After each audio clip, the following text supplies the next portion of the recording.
the Cook. A historical fiction of love, identity and fate by S2E27. Chapter 27. A Shadow of Doubt. An interlude at Weatherby House.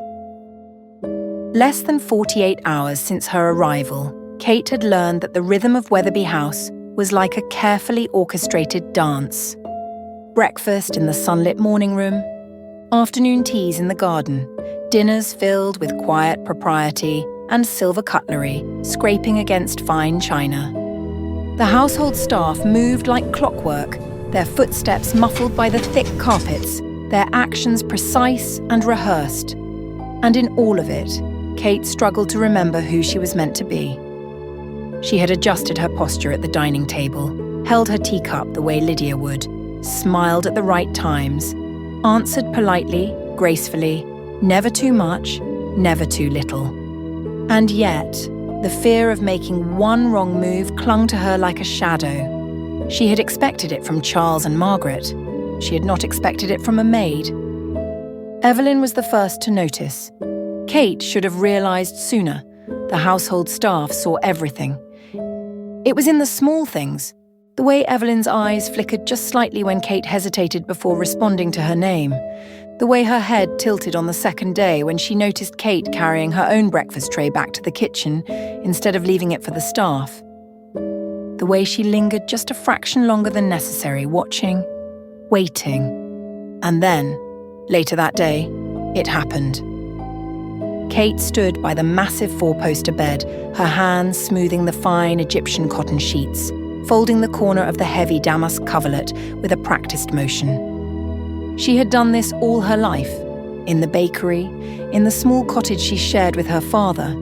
It was instinct, a habit, and she had forgotten for just a moment that Lydia Weatherby had never made a bed in her life. Her hands moved without thinking, smoothing the sheet the way her father had taught her, tight corners, neat lines.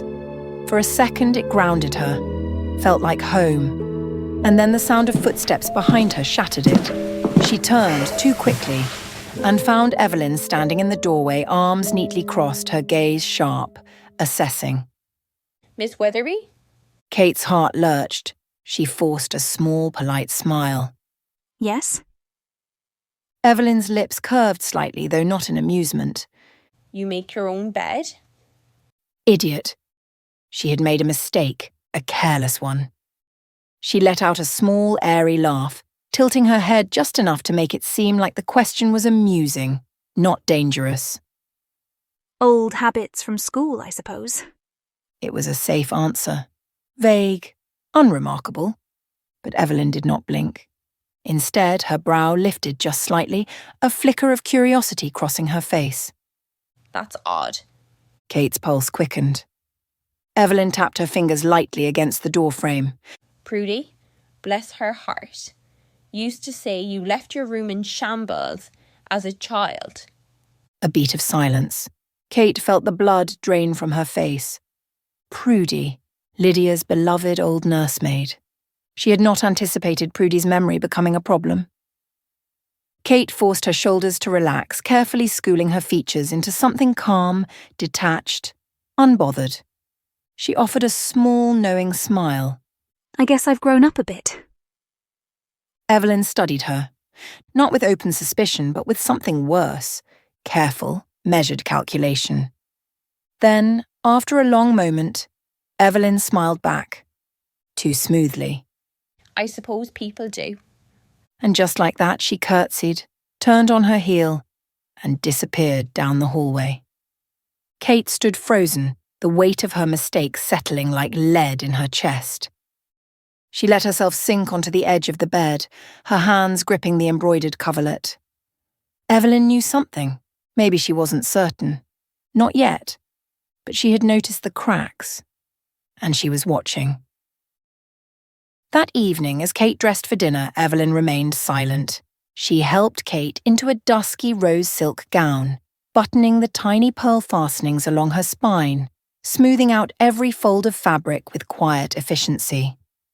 Her hands were precise, professional, but there was something different now. something aware. Evelyn stepped back to inspect her work, smoothing one final fold of silk. Mr. Finch mentioned we'll be going into the city tomorrow, she said lightly, eyes meeting Kate's in the mirror. He's arranged the car. Kate forced a pleasant smile. Yes, a bit of shopping, perhaps.